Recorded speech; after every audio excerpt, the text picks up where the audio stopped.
Continuamos entonces con los elementos esenciales o fundamentales de un ecosistema. ¿Qué es un ecosistema? Ya sabemos en sí que es la relación de los seres vivos, ¿cierto? Que pueden interactuar tanto con factores bióticos y factores abióticos. Nosotros hemos observado ecosistemas cuando hemos podido salir en nuestras vacaciones, quizá hemos visto distintos tipos, así que vamos a revisar algunos. Por ejemplo, dice, existen distintos tipos de ecosistemas. En la naturaleza es posible encontrar diversos tipos de seres vivos y diversos ecosistemas.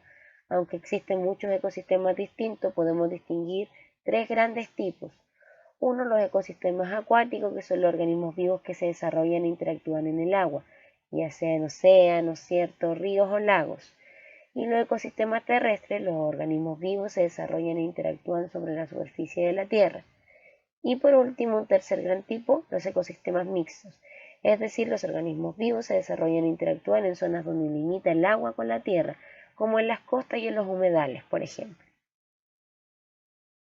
Podemos ver imágenes aquí donde se remarcan, se dividen por estas líneas punteadas los ecosistemas terrestres, como lo son los desiertos, la selva, los bosques y los matorrales, los ecosistemas acuáticos, ríos, lagos y océanos, y los ecosistemas mixtos como las costas, ¿cierto? Y los humedales, ¿ya? Donde ahí hay interacción en sí de ambos tipos de ecosistemas.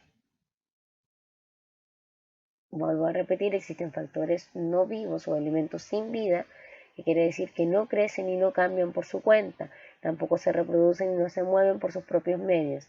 Ahí el ejemplo de una casa, no sé, o de una granja en sí, dibujado, ¿cierto? Si le llevamos a un ecosistema, sería una piedra, por ejemplo, que no se reproduce. En cambio, los seres vivos son los que crecen, se mueven por sí mismos y responden a estímulos, se reproducen y mueren, ¿ya? Como estos seres ahí tan bailarines que se encuentran en la imagen. Un ecosistema es un lugar físico, esta es otra definición de ecosistema, pero que es la misma en sí, donde se encuentran seres vivos que habitan en él. En un ecosistema los seres vivos se relacionan no solo entre ellos, sino también con las partes no vivas del ecosistema, ¿ya? Y ahí podemos ver una variación de tres aves, por ejemplo, y hay un pez que está también dentro de este río saltando, donde hay piedras, ¿cierto? Hay árboles, agua. Seres vivos en la naturaleza, como les decía, durante tus vacaciones quizás seguramente han visitado entornos naturales como la playa, un bosque, quizás el cerro, por ejemplo. Y estos sitios son distintos entre sí, pero es probable que siempre vas a encontrar características comunes. ¿Qué características, por ejemplo, yo encontraría en un bosque, en una playa y en un altiplano? ¿Qué creen ustedes? Las características, como lo conversábamos, serían los seres vivos. Al observar las imágenes, dice acá, puedes notar que en un bosque se encuentran variados tipos de plantas.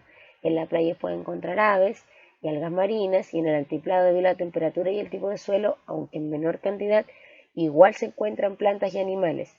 Entonces, como pueden ver, la característica en común es la presencia de seres vivos. En la mayoría de los entornos naturales es posible encontrar seres vivos, sin embargo, también lo puedes observar en entornos artificiales, ¿ya? Que ahora últimamente igual se desarrollan estos entornos con la presencia de seres vivos. Partes no vivas de un ecosistema, los suelos con sus nutrientes, el agua, la temperatura, las rocas, las montañas, el aire. Elementos vivos y elementos no vivos forman un ecosistema. Por último, para también vincular a lo que es muy importante con los ecosistemas, es el desarrollo en sí dentro de estos. Tiene que haber una actividad de interacción y a la vez un nivel en la cadena alimenticia de estos ecosistemas. Siempre va a haber productores en un ecosistema. Productores son las plantas, son hongos, son los descomponedores en sí, que también son partes a veces las bacterias. Ya serían como el primer nivel.